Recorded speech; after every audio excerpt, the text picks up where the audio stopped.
Every team, every topic, everywhere. This is Believe.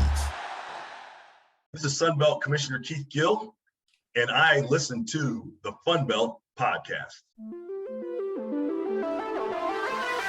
This is the FunBelt podcast, part of the Believe Network. Hosts the Dusty Thibodeau of Warhawk Report, Jeremy Harper of Howlraiser, and Shane Metlin of the Daily News Record. I think it's potentially a very good week for the Sunbelt. But I'm just kind of going off on a random rant. It's just frustrating. It's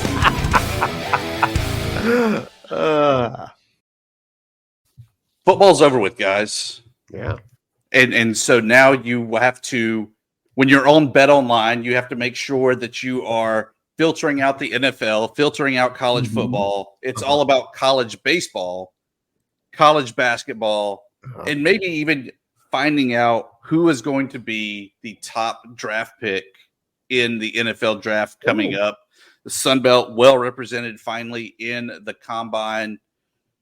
Jeremy, what do you think of the guys that are going to have their name called, at least in Indianapolis, to run in the skinny shorts? You know, I always like to see offensive linemen from the Sun Belt get recognized, because I think for a long time the Sun Belt was thought of as sort of a smaller league that's more about speed and turning athletes into football players. Wasn't about the trenches. But we got a couple offensive linemen going. Ethan Driscoll from Marshall, Nathan Thomas from Louisiana. Let's wish them the best of luck. I like those guys. And we got 3 marquee running backs in there with Ali Rasheen, Frank Gore Jr., and Kamani Vidal. I think those are some pretty good names. Shane, what happened to the guys at JMU? Yeah, come on, where are the JMU boys? I don't know. I mean, I don't know if they had like a bunch of draftable guys to begin with, and then they see guys leave. Like before Kurt Signet left, I think they were looking forward to having a whole bunch of starters back, which is part of the reason you're not seeing a lot of these guys in the combine. I think you'll see some guys who have played at JMU in the past in the 2025 combine. Oh, most of them coming out of Indiana, probably. No kidding. Oh shit. Yeah. Hey, Shane, I don't know why you have to defend JMU here. I don't see any Warhawks on there. They're there.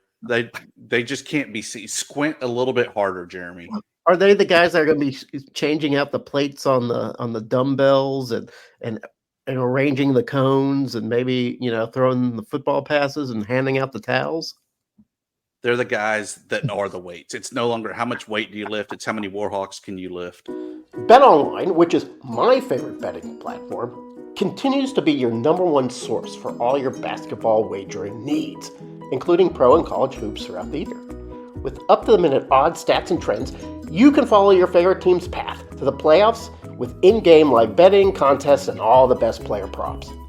Experience the world's best wagering platform anytime from your desktop or your mobile devices. Head to BetOnline today to become part of the team, and remember to use promo code BELIEVE, B-L-E-A-V, for your 50% welcome bonus on your first deposit. Bet Online, the game starts here.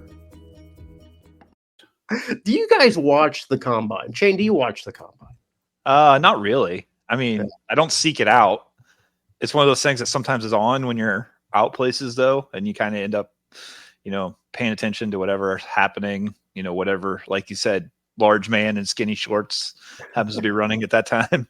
It's kind of like a meat market, man. They're standing around getting measured, and then they perform feats of strength and feats of speed, and it's kind of amusing to watch it. I guess I've never really watched it. I'll pay attention to see how the Sunbelt guys are doing, because I do like reading the NFL scouting reports afterwards. They'll say, "Oh, his hands are too small. We project him to be coming out from here," or whatever. That's kind of interesting. I think that's kind of interesting. Dusty, do you think that if you get invited to the combine, your chances have increased for getting drafted? Maybe. And I say that because I immediately think of Calvin Dawson, ULM all-time leading rusher. He was invited to the combine, but at the combine for the pre-screen physical, they found a defect, and they said, you got two choices. You can walk out that door or that door. And so even though his name was there in the portal, so to say, for the combine, never got to participate because of injury. And so I think until you're actually hand in the turf with the fat guy running a 40, you're just not going to really reap the benefits of being there at the combine. Okay. Yeah, I get that. So the full list, guys, just so nobody gets left off. We talked about Ali and Frank Gore and Vidal and Driscoll and Thomas. Also, Javon Solomon from Troy, the great Javon Solomon. Awesome defensive end. And Jordan Hunter from Georgia State, linebacker. He's in there. So, a pretty good group. There are plenty of teams, like especially those power teams, that have more representation, just one team, than the whole of Sunbelt, but that's all right. I feel like this is probably pretty much kind of what you see from the Sunbelt. Was it a little surprising not to see some of the usual Sunbelt programs get a player in? Like Appalachian State, I usually see somebody in there. Coastal Carolina, and they're absent this year. Is that something to look at, or is it just like they just didn't have the guys? I think, part of it is some of these programs aren't going to keep guys through their senior years or to becoming draft eligible because of the portal. I think that's probably the case with Coastal. App State's also a little like JMU, where they had a lot of underclassmen starting for them this past season. Then, maybe their draft class is more like 2025 than 2024. Hey, I'm going to change subjects for just a second, Dusty. Is that okay? I love when you squirrel out. Go for it. Have you seen the new photo of Grayson McCall for North Carolina State? I saw on the X where somebody said he went from Joe Dirt to Joe Dirt CPA.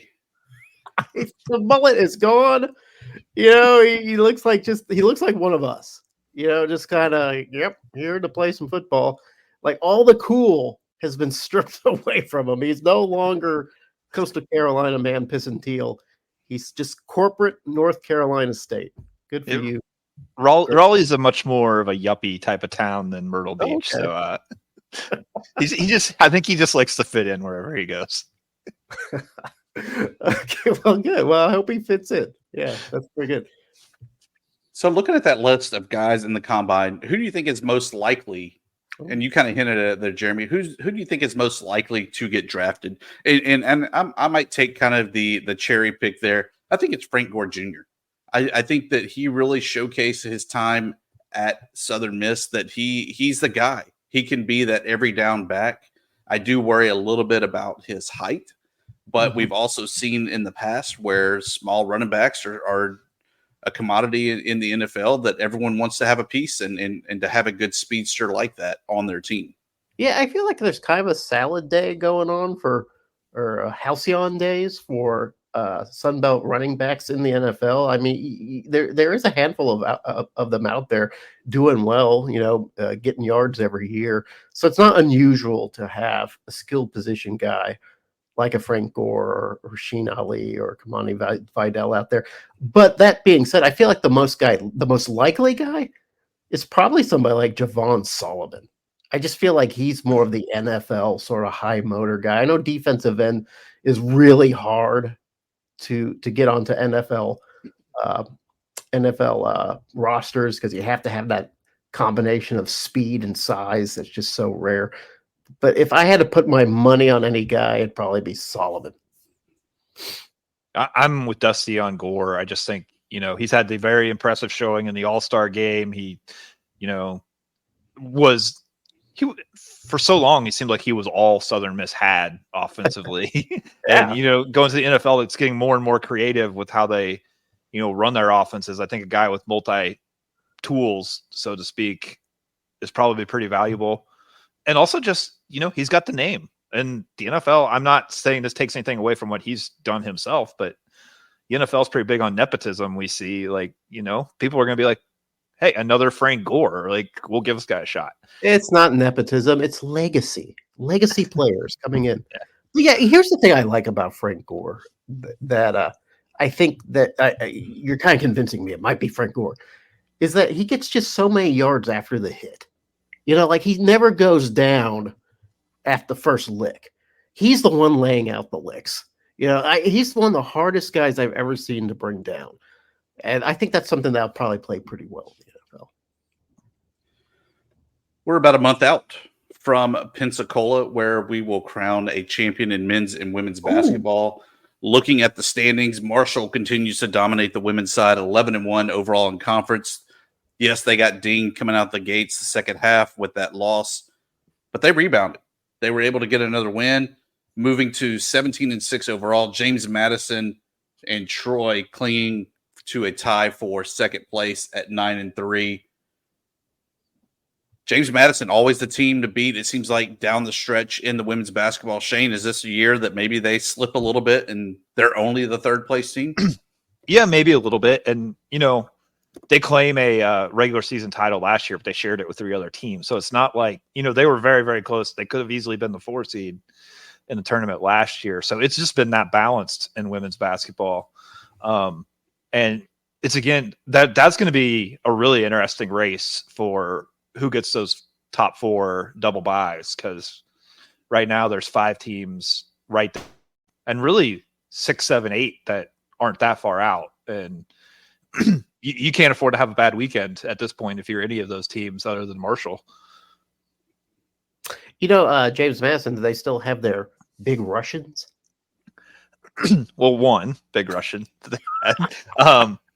She might be a game time decision for tomorrow against, Georgia State, which is another one of those teams that's right there in the mix. You can go from second to 5th or 6th really fast in this women's race. And, there's going to be some big games for all of those teams.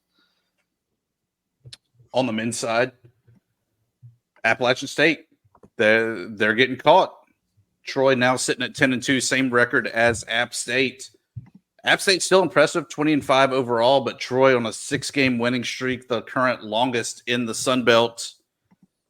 I think that's your 2-horse race there in that men's side of the bracket in the standings.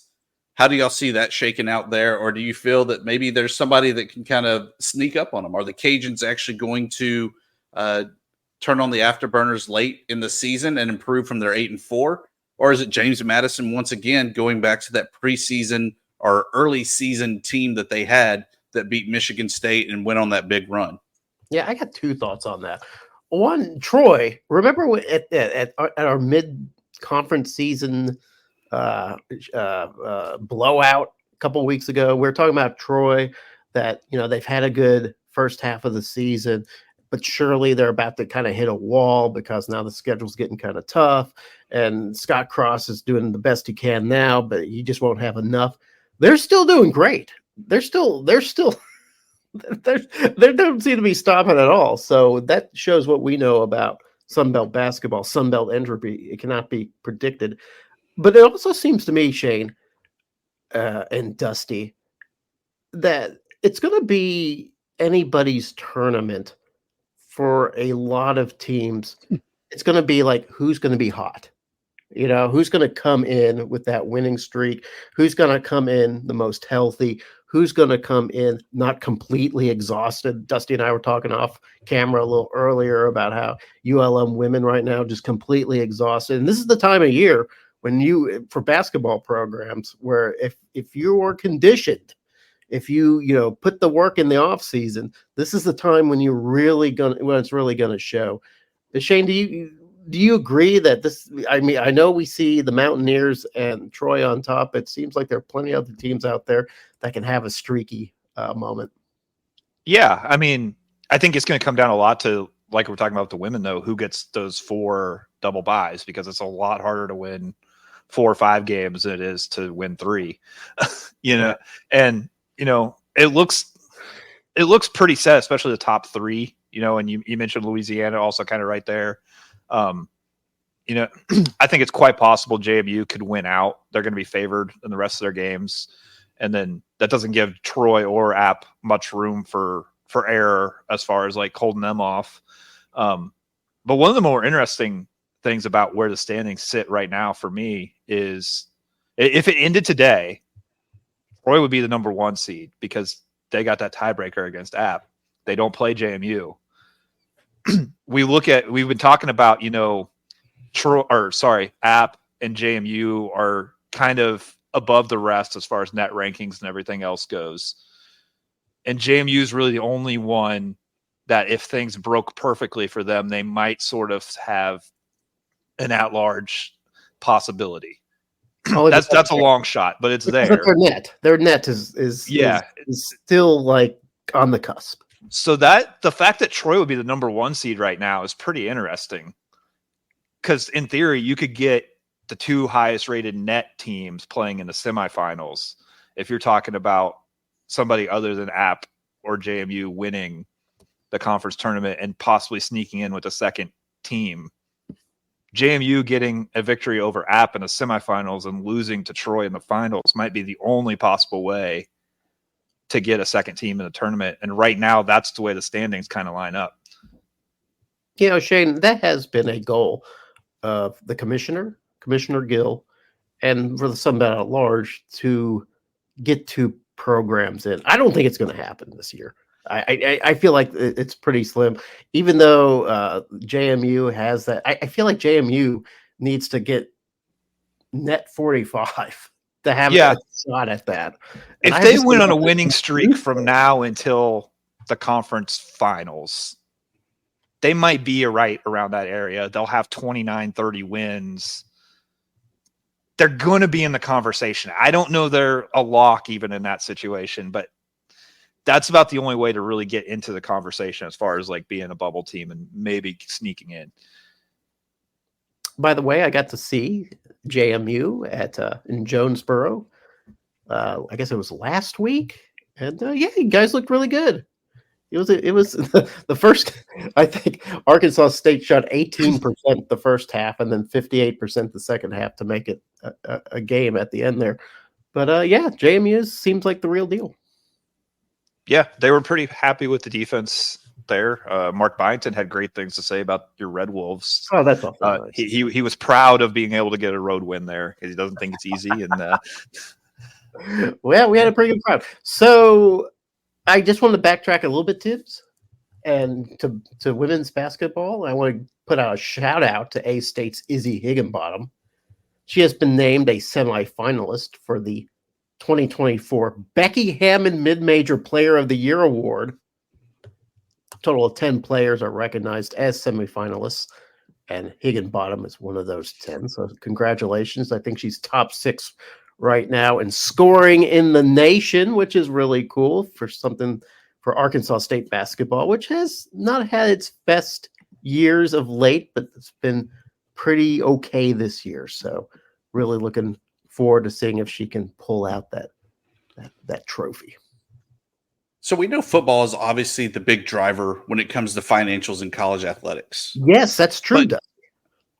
But in college basketball, it's got to be a break even, right, Shane? Jeremy? Yeah, sure. I mean, I would think that, a well-run basketball program could actually make a little bit of money. So who do you think in the Sun Belt would be the most profitable team in the league? And this is per former show guest Tony Altmore, who does the great infographics on the X. And this dates back to 2022. Well, it looks like ODU brings in the most fans. So just on that metric alone, I'm going to say the Monarchs. And that would be my guess too. Although I'll have a little bit more to say about this once we get to where we're going. Oh, well, some secret journalism that's going to come out. Some breaking news, Dusty. No. Brace yourself. Wrong. ODU lost $1.8 million collectively in basketball. Hell. In fact, not a single Sun Belt team posted a profit or a break even. You're kidding. The Dukes leading the way, losing $3.1 million. Wow. Jeremy We get the high five. We were thrifty. We only lost $1.2 million each. Damn. Throughout that. Successful programs kind of in history of the league. Georgia State lost $2.7 million. The Raging Cajuns, they were dancing. They were also losing $1.5 million. So who lost the most? The Dukes? The Dukes. Shane, obviously, you can give us some context to these numbers. I think the context is the entire athletic department has to try to come close to breaking even. Yeah, okay. Right? Yeah, sure. I mean, that's how you become a nonprofit. If you're not watching, I did the quote marks there. Yeah, I can. And this is the case. I mean, it's even more so when you get to the programs that are spending $200 million a year or whatever. But you got to figure out. I mean, sometimes you're losing money on something because you want to spend the money on that, regardless of whether you make. The bottom line is most of these programs for their entire athletic department are going to be breaking even or very, very close to that every year. And it's just a matter of where they decide to spend whatever revenue they do have coming in. Yeah, Dusty and I were kind of talking about this offline a little bit. And we're wondering, where are the costs to basketball? Travel has to be it, right? Mm-hmm. There's only 13 scholarships that you have to, or I don't even know if it's that many that you have to have made available. Traditionally, women's teams don't pull in as much attendance as the men's teams, and that might be a bit of a drag. To be sure, for clarity, Dusty, this is men's and women's basketball, right? It's both programs. It's collective basketball. That's collective basketball. Okay, so I don't know if there's a drag in that way. I don't know, Shane. Where are the costs? Where's the money being poured? Well, I mean, I saw this. I don't remember where was like Marshall on this. They're a team that is willing to spend some money on their basketball program. I know for JMU, Marshall, ODU2, their coaches really push to like charter flights for as often as they can for these, if they're going out west to Texas State or Arkansas State or wherever, they spend some money there. I don't know if this counts it. JMU is still paying off their arena. Well, yeah, they're making big. Yeah, I don't know if that's going into that that number or not, but it might be. I don't know. I mean, teams just decide how much they're going to spend, and are coaching salaries put into that too? I guess. I mean, probably. Yeah, that's got to be a collective. What's it take to run the basketball programs? Yeah, and I was kind of surprised. The most profitable, North Carolina, and they only made $19.8 million. Yeah, but who was number 2? That was the most surprising. Illinois, and they were at $16.1 million. Whatever Illinois is doing, them being a national brand, but not like a celebrated national brand, they're doing something financially that everybody needs to emulate. They must be doing something. They must get their books in order. We need to ask them to be in charge of all of our books. It was pretty interesting, though. We talked about the Sunbelt MAC Challenge. Yeah, pretty much right on par. The biggest loser in the MAC was Ohio at $2.4 million. Their thriftiest team, Western Michigan, at $900,000. Oh, okay. Yeah. So right on par. And in fact, we just wrapped up the Sunbelt MAC Challenge, and we had Alex on to recap that with me, since y'all didn't want to talk to him. Y'all were gloating and boastful about the Sunbelt getting the belt and didn't want to join him. So I had to run with it solo, even though the Warhawks were 2-0 against MAC teams in there. I saw the belt up close. It was cool. That's all I've got to say about it. It's like a cool trophy to have for this event.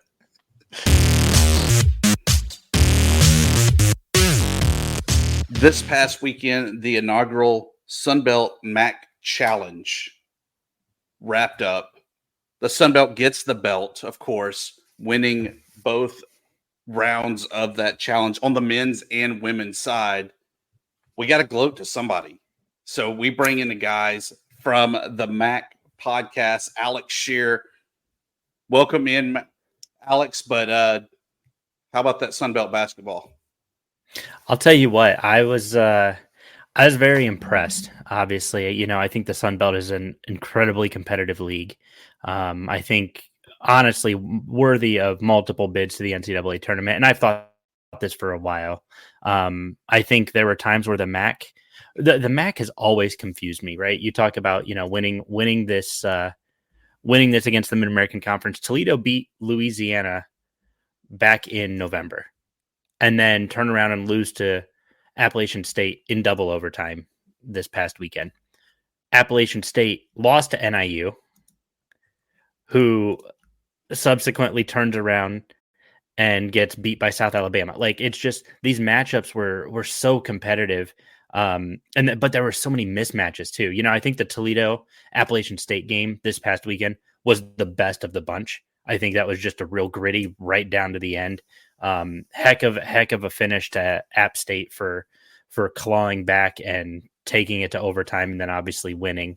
But I mean, this challenge was incredible. And then on the women's side, I mean, some great matchups over there too. I don't want to discount anything the women did out of the Sun Belt either. This was a challenge, I think, that has been very big and very important for mid-major conferences. You get quality games against quality mid-majors, helps boost RPIs both ways. It also helps boost a little bit more of that national kind of recognition. People seeing, hey, there's some really good basketball going in the middle of the season with this challenge. And I was really impressed with the Sun Belt, and obviously wish the MAC had done a little bit better, but overall very impressed with the Sun Belt. And, there's some teams in there that are going to be very tough, especially come NCAA tournament time. Yeah, we say that jokingly because we definitely love the G5. We love some action there as well.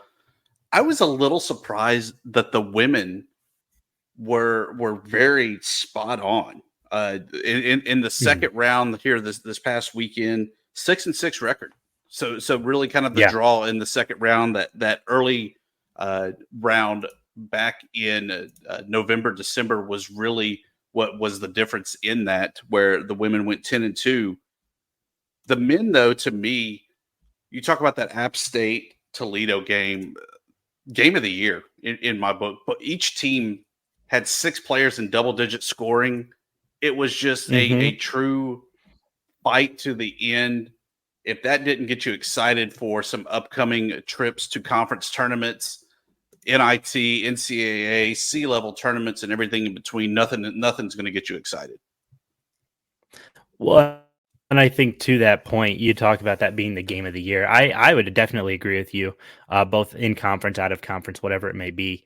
These teams came, they fought, they played extremely hard, and it's the kind of slugfest, right? Who wants it more? You're late into double overtime. It come down to what I think a 2-score game. It was 109-105 was the final of that one. This was an all-out gutter war. I never would have thought this would have been a 215-point game, right? I never would have dreamed that. And I think the fans there in Boone were treated to a real spectacle, and the fans here in Toledo, here in the MAC, were treated to a real spectacle.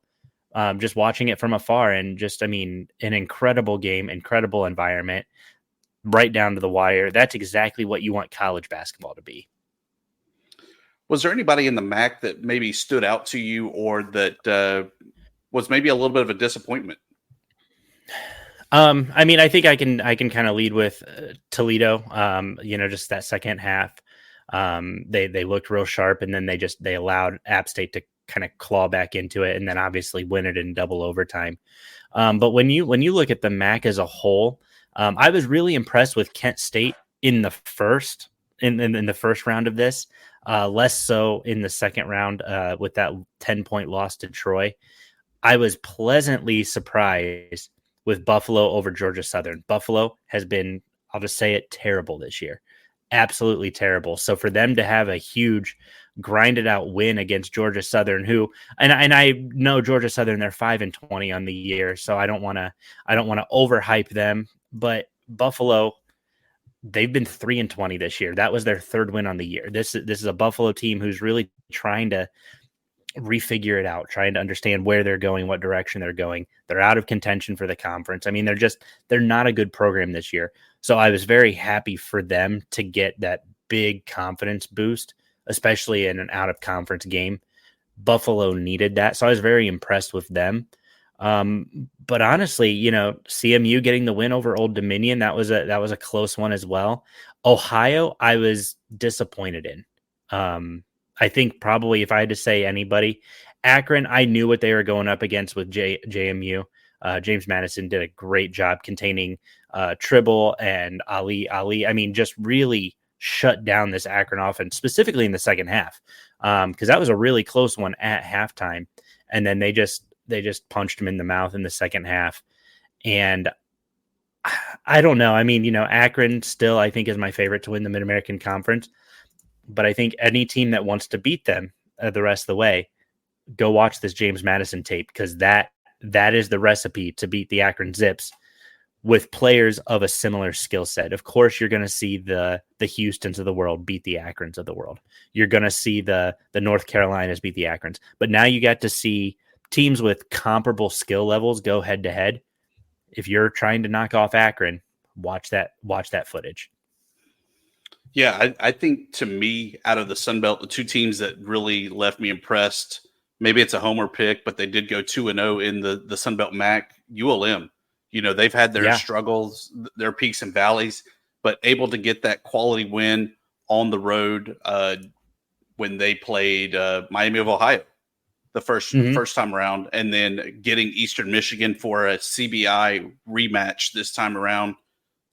Wins have been hard to come by. And kudos to head coach Keith Richard for really grinding that one out. Tyreek Locor, double-double, 25 points, 10 rebounds. You can't ask for much more out of a kid like that.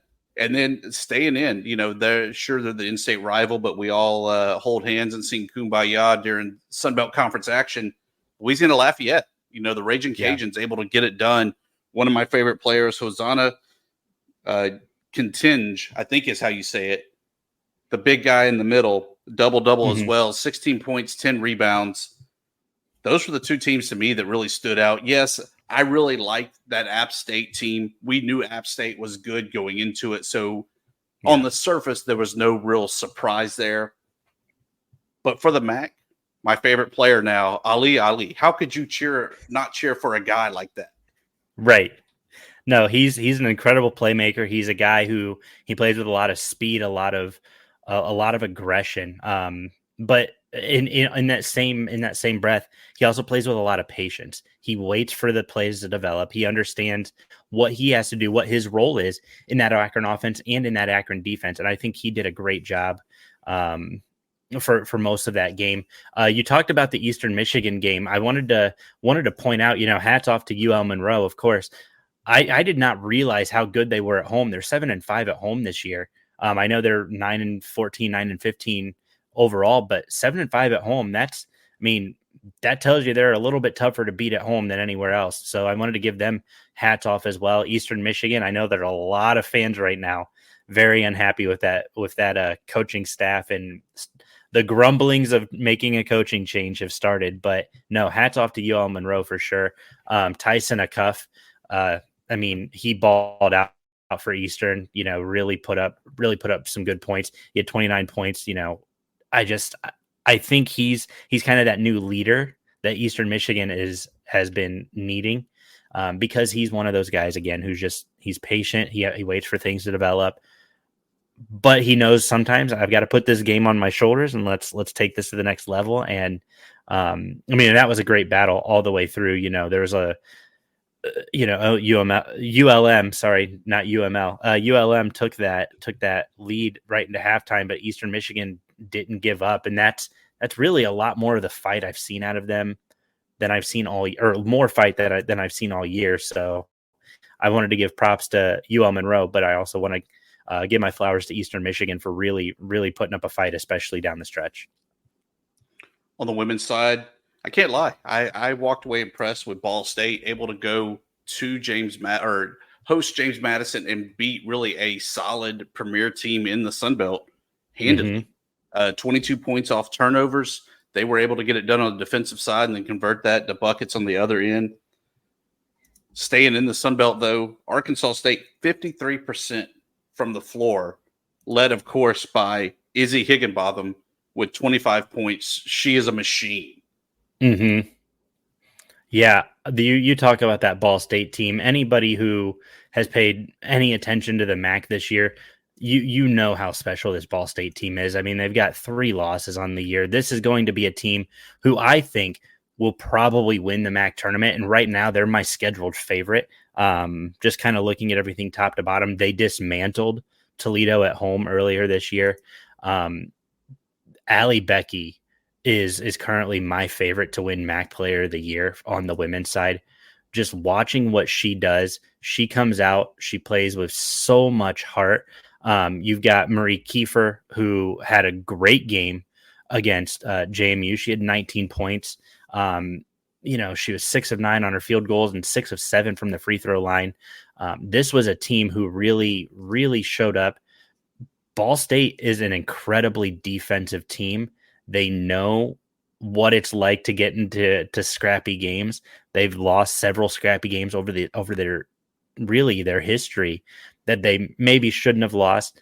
Now they're starting to kind of piece things together. Now they're starting to really get this machine rolling. And yeah, I mean, I was very impressed with that matchup between Ball State and JMU. I loved what JMU brought to the table. Ashanti Barnes was explosive. Stat wise, it won't tell you she was, but you watched how she played that game.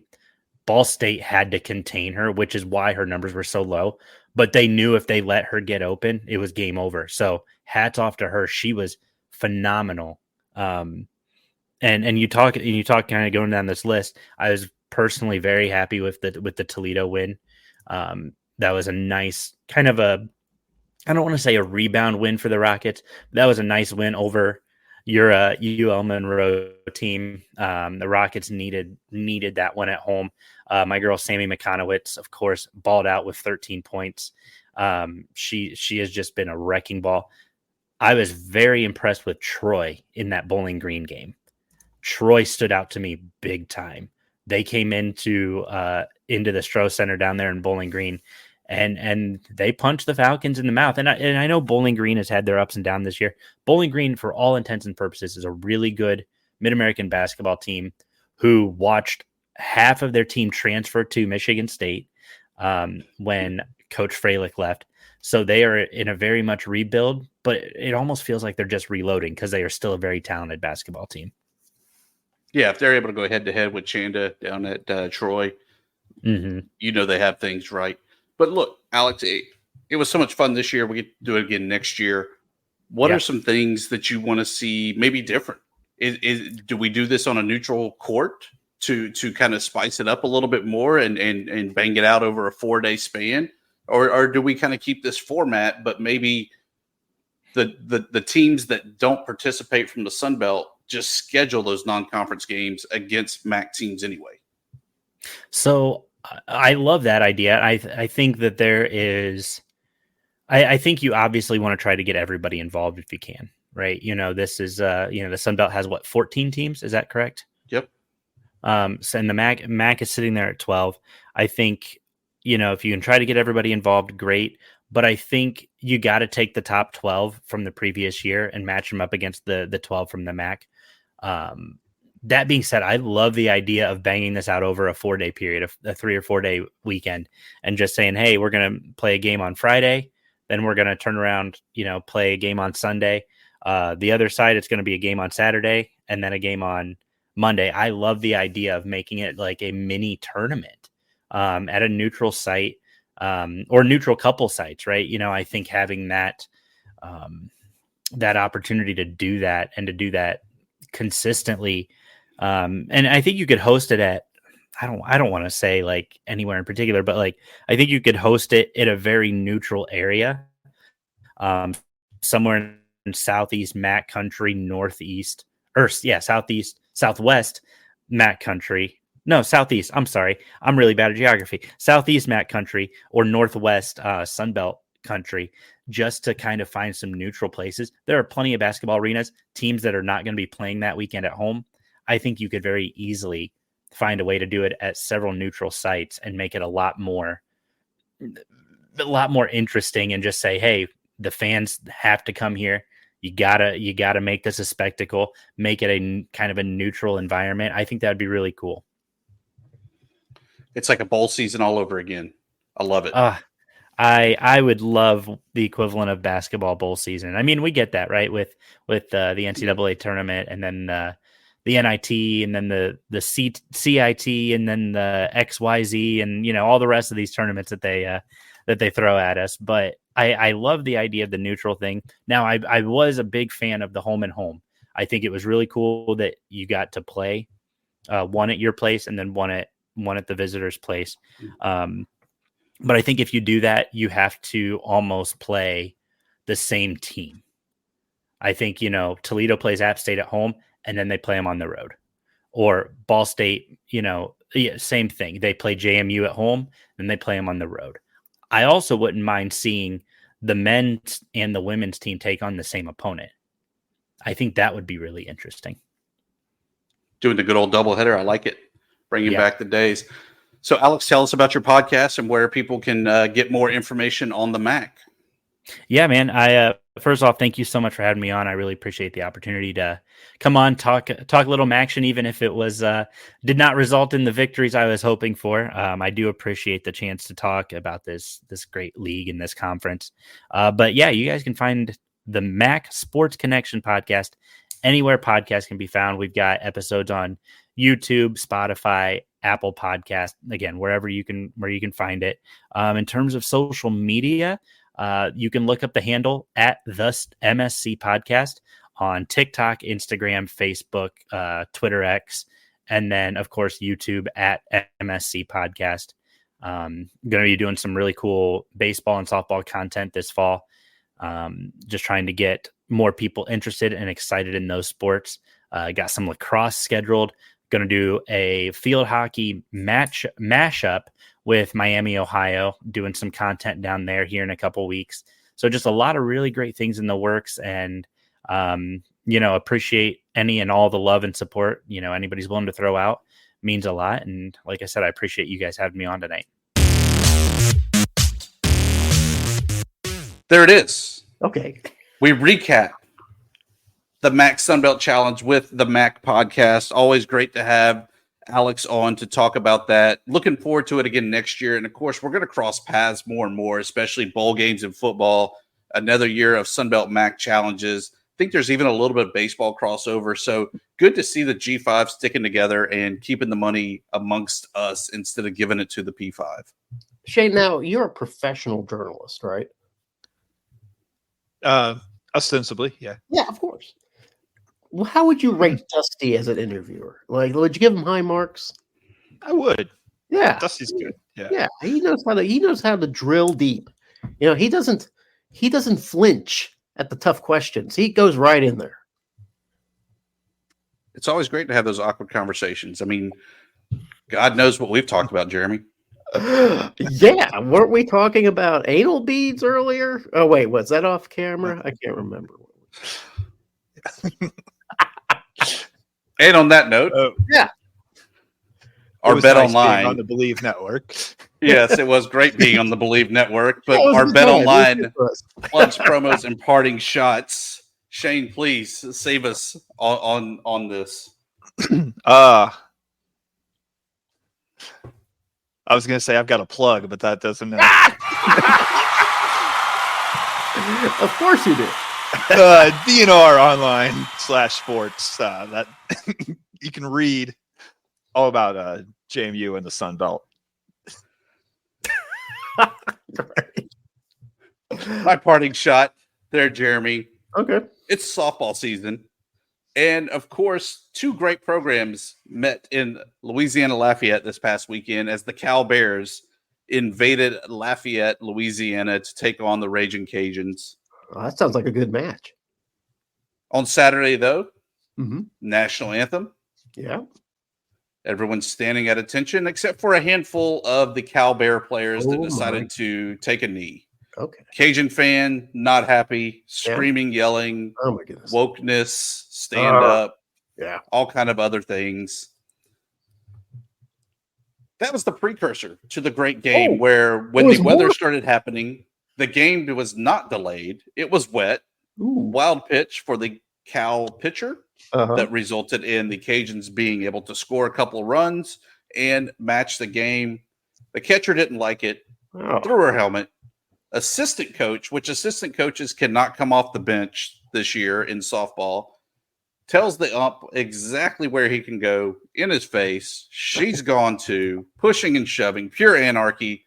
Wow. It's a great precursor to baseball when even the softball girls are getting their hands dirty and getting ready to throw down. Wow. So is this going to be like the genesis of a West Coast Southern rivalry between Louisiana and Cal? I mean, that would be kind of cool. I like to think that they meet somewhere in a regional, and that's your final for a trip to Oklahoma. Yeah, you get the video playbacks of this is what happened last time these two meet, and yeah, that would be pretty good. I think. And then the icing on the cake for the Sunday game, there was a audio malfunction preventing the national anthem from being played for the finale. Cajuns did take the series though. A convenient malfunction. Yeah. Well, good for the malfunction. You know, sometimes when you have a malfunction, it prevents fisticuffs. And I think that was the situation that we had right there, Dusty. Yeah. I mean, how many times are we still talking about Janet Jackson and her malfunction? We're still worried about that. I have a plug and a parting shot. My plug is selfish for hellraiser.com. I went ahead and assessed all the top recruits. The top recruit for each team in the Sun Belt this year. Dusty, congratulations. ULM has come up with the top recruit, the top raw recruit, not the top transfer. I know transfer has kind of made things a little bit weird. Like, our high school recruiting is a little different than our transfer recruiting. I know it's all different. Focus solely on high school recruiting. The highest graded recruit comes to ULM. You can check out. You focused on high school kids when he's a JUCO transfer, but that's another story. He's a JUCO transfer? Thank you for the belt. You've already awarded it. No takebacks. It's still old school recruiting. Yeah, sure. Anyway, but my parting shot is I was watching the Super Bowl, and there's this big brouhaha where Travis Kelce, right? He's taken out of the game. And then there's some wacky hijinks that occurs, and the Chiefs end up surrendering the ball back to San Francisco. And Travis Kelce gets into the face of Andy Reid and just starts screaming his head off. He said something like, "If you put me in the game, I will score the touchdown," that kind of thing. But it was rude, right? You're on national TV and you're showing up your coach like that, acting that way. It was kind of rude. Here's the thing. To me, this is why college coaches, when they make the transition from college to pros, I think this is one reason why they don't always succeed. Because when you get into the pros, you're dealing with a bunch of guys who, one, are making more money than you, and two, they don't really see themselves as having a leader of men in the clubhouse, teach them the ways of manhood, right? So you get a guy like like Urban Meyer, who runs his college football teams like he's in the Army, and he just sits around and yells and berates, and he tries to do that in the NFL. He has a kicker almost kick his ass, or if you have Petrino kind of do the same thing when he got to Atlanta, thought he was going to all the tricks that he could do in college with players, kind of treat them like Dirks. That's not going to fly in the NFL. So I think the beauty of Andy Reid is he's going to kind of look past this. He's going to be like, yeah, it was no big deal. Emotions are high. He's going to find a way to manage it. I don't know if college coaches can always do that. So, that's my parting shot. That was a lot of words, Jeremy. Did you listen to any of them?